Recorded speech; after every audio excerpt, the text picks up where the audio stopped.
So have you ever been asked by a handyman to talk to your husband? This week I had some construction happening at my home, and I was chatting with a construction guy about the challenge we had with a leak that maybe you read about a few weeks ago. And I wanted him to stop the work because he couldn't do the job, and there was no point for me in paying multiple hours of work for something he couldn't do. And then he answered, "Let me talk to your husband." And obviously, I was like, wow, you don't need to talk to my husband. I just told you what the decision was. He was very puzzled. Still cornered my husband because obviously my decision wasn't visibly the one he wanted. And, I guess I was probably not qualified enough to give my opinion. Thankfully, I had briefed my husband, so we were on the same page, and he got only one answer. So, my name is Peggy van der Plash. Thank you for the podcast. So, I just want to talk about, why apparently you need a chromosome Y to understand drywall. And I don't know, maybe you're like me, but if I had $1 every time a handyman, a construction worker, a car mechanic ask me to speak to my husband, I'd be sipping rosé in my mansion in Monaco. I would not be in my Toronto patio chasing raccoons. So apparently the logic is if you have a penis, you understand construction. And I guess if you have a vagina, it makes you an excellent cook. It's biology, or at least that's the vibe. So I literally had more than once contractors looking at me right in the eye after I explained exactly what I wanted and telling me, "Let me talk to your husband." I'm not sure if they realize how dismissive and insulting it is, but anyway, as I said, it has happened many, many times before, and I am not going to lie. I've used this misogyny to my advantage because very often I'm very happy to leave it to my husband to manage the testosterone and the bad syntax, like we all plays to our strength, so we can deal with that. But I'm always wondering, how do these guys handle single women or lesbians? Do they ask them to speak to their dads or to their imaginary husband, maybe the nearest available man? I don't know. I'm always very perplexed in that situation, how they deal with that. Anyway, and the thing that's interesting with this, let me talk to your husband, is that it is not just basic and baseline misogyny.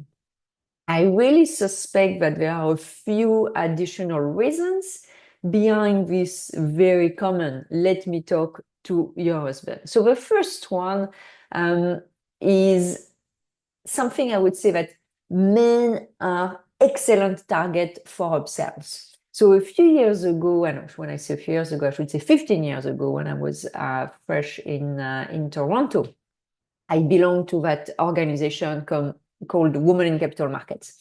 And we were organizing a lot of events. One of them was called Mentor Lunch, which I was helping to organize as a volunteer. And the lady who came that week to, share her insight and experience was at the time the economist at Bank of Montreal. So a very big job. Lovely, lovely lady. Her name was Sherry Cooper. And obviously we go through, an hour and a half of back and forth, our background, our story. And at some point, she shared a very funny and very relatable anecdote. So she and her husband were selling their house in Toronto, I assume, like a downsizing. And a handyman was scheduled to come to clean the carpet, I guess, because they were putting the home for sale. They wanted to make it nice. So she was away. He was at home. He was supposed to receive the guy and deal with it. So the contractor, when he came in, I guess he saw his chance. She was not there. He was there. And he upsold him the Rolls Royce of carpet cleaning. So when Sherry received the invoice, she was quite unhappy. And so she asked her husband, why did you take that deluxe package while we're leaving the house? It's literally for sale. And his answer was just like, I don't know. He asked, I said yes. And that's the big difference between men and women. I would say women are so used to being pushed that we develop these little antennas to smell bullshit. Men, well, not so much because they're not as much pushed than women. But also women, they tend to make less money. So they look at price tags and, the pressure tactics for upsell. They actually register. And in that context, it's really, I would say, survival of the fittest. So I think also that's why there is a lot of let me talk to your husband, because it's easier to enroll them in this type of upsell. The second reason why I think, the let me talk to your husband is very popular is the fact that, women were constantly underestimated. So, we have no issue asking questions. We're comfortable with not knowing everything. I mean, we admit when we don't know something, the bar is already so low as a woman that what's the worst that could happen? But men, on the other hand, they have a position to protect.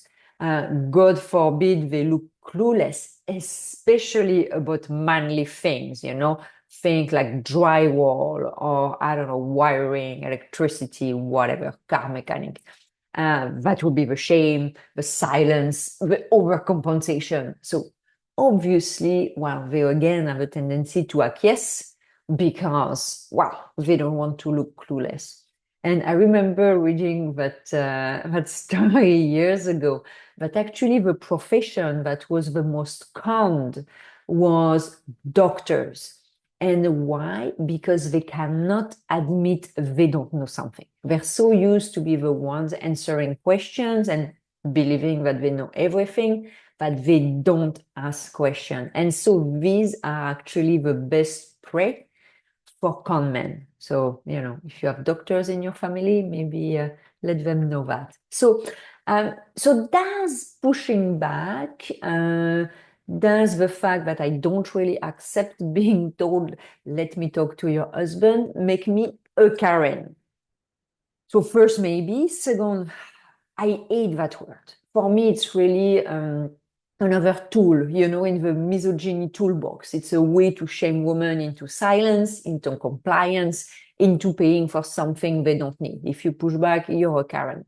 And from my perspective, if refusing to be gaslit, to be ignored, to be upsold makes me a Karen, well, you know what? Fine, pass me the name tag. I'm happy with that. And honestly, I know many Karens.